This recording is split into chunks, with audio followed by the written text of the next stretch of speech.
ఒక పాప మీద అత్యాచారమో అఘాయిత్యమో జరిగిందని వాళ్ళకు ఒక రిపోర్ట్ వచ్చింది. రిపోర్ట్ని ఎఫ్ఐఆర్గా నమోదు చేశారు. ఎఫ్ఐఆర్గా నమోదు చేసినటువంటి రిపోర్ట్ని ఇమ్మీడియట్గా నిందితుడిని పట్టుకోవడానికి గౌరవ డిఎస్పీ గౌరవ ఎస్పీ గారి ఆధ్వర్యంలో ఒక 15 టీములో 10 టీములు ఏర్పాటు చేసి నిందితుడిని పట్టుకున్నారు. ఫెంటాస్టిక్.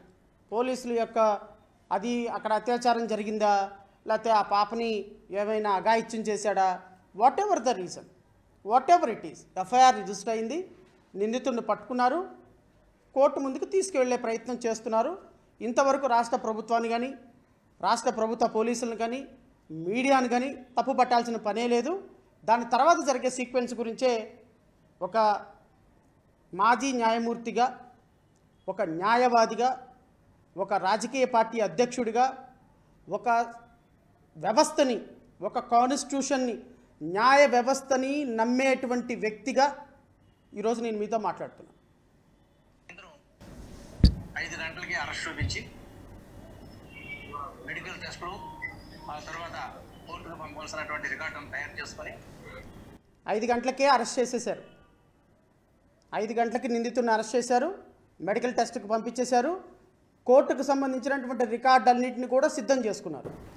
టౌన్లో ఉన్నటువంటి సిచ్యువేషన్, బంధువుల్లో కానీ వేరే గ్రూపుల్లో కానీ ఉన్నటువంటి ఒక పరిస్థితులను గమనించి తక్షణం అతన్ని రిమాండ్ చేయాలనే ఉద్దేశంతో సుమారు 10:30-11 మధ్యలో అతన్ని గౌరవ మేజిస్ట్రేట్ గారి సమక్షంలో ప్రవేశపెట్టి జ్యుడిషియల్ రిమాండ్ కోరడానికి ప్రయత్నించే.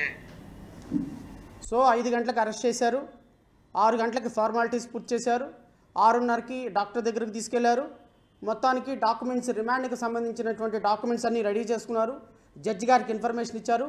10:30 సమయంలో ఇతన్ని మెజిస్ట్రేట్ దగ్గర ప్రొడ్యూస్ చేయడానికి పోలీసులు తీసుకొని వెళ్తున్నారు. నైట్ 10:30కి ప్రయత్నించే తరంలో నారాయణరావు తప్పించుకోవడం, ఆ యొక్క దారిలో ఉన్నటువంటి కోమటి చెరువులు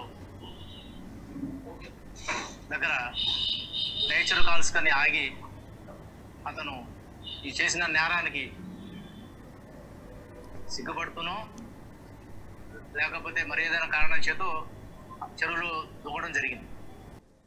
నేను రాష్ట్ర ప్రజలను ఇక్కడ ఒక మాట అడగదలుచుకున్నా, మీ ద్వారా రాష్ట్ర పోలీసులను కూడా అడగదలుచుకున్నా, మీ ద్వారా రాష్ట్ర హోమ్ మినిస్టర్ని కూడా అడగదలుచుకున్నా, మీ ద్వారా రాష్ట్ర ముఖ్యమంత్రిని కూడా అడగదలుచుకున్నా, మీ ద్వారా ఒక ఎస్సీ సామాజిక వర్గానికి చెందినటువంటి ఒక నిందితుడు, ఇక్కడ బాధిత మహిళా నిందితులే ఎస్సీని, బాధితుడు నిందితుని, అంటే ఇక్కడ కొట్టించింది బాధపడుతుంది ఎస్సీనే, బాధపడింది ఎస్సీనే.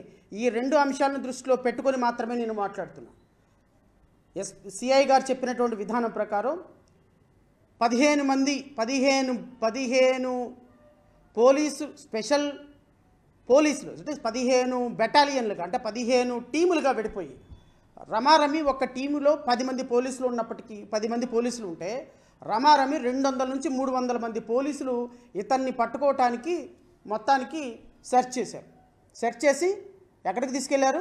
మెజిస్ట్రేట్ గారి దగ్గరికి. ఎంతమంది తీసుకెళ్తున్నారో నాకైతే తెలియదు. మేబీ ఒక 10 మంది పోలీసులు అనుకుందాం, ఒక 7 పోలీసులు అనుకుందాం, ఒక 6 పోలీసులు అనుకుందాం. ఎప్పుడు బయలుదేరారు? ఏ రేట్లో నుంచి బయలుదేరారు?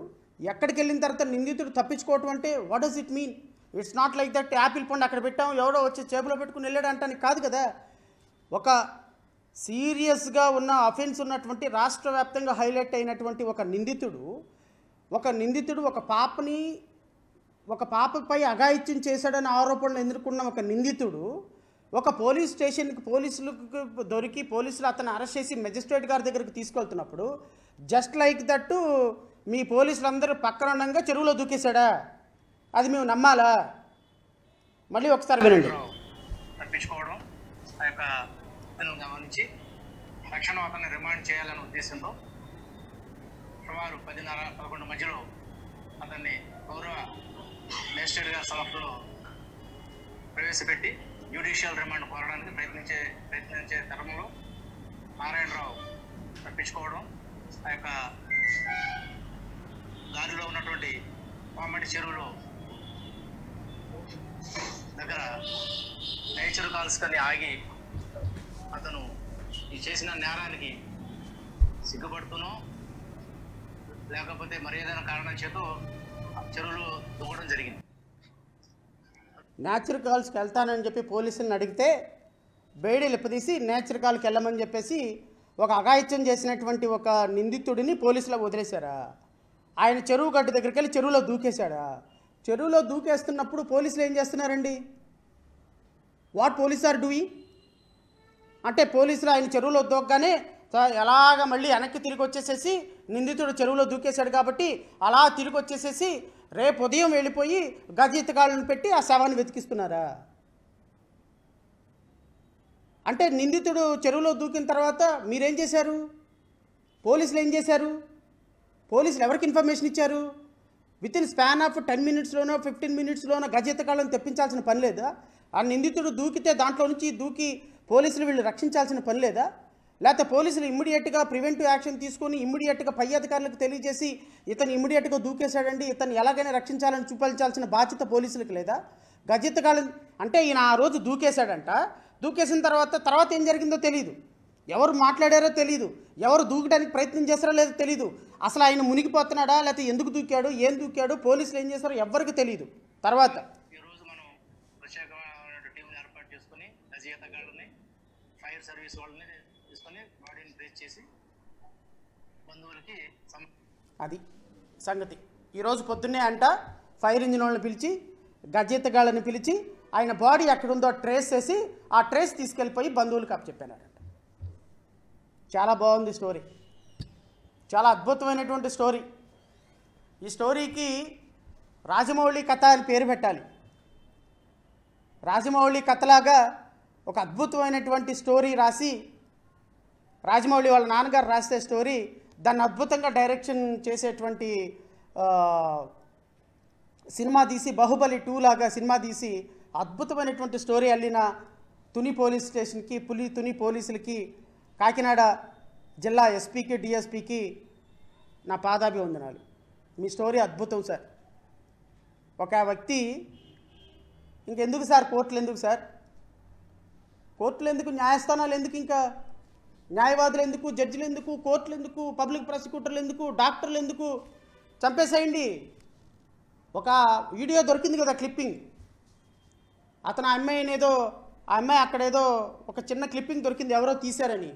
అది అత్యాచారం చేసిన మెడికల్ రికార్డు లేదు, ఆ పాప అత్యాచారం జరిగినట్టు మెడికల్ రికార్డు లేదు.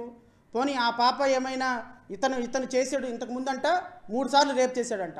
మీడియా వాళ్ళు చెప్తున్నారు. గౌరవనీయులైనటువంటి మీడియా వారికి నేను విన్నపం చేస్తున్నా,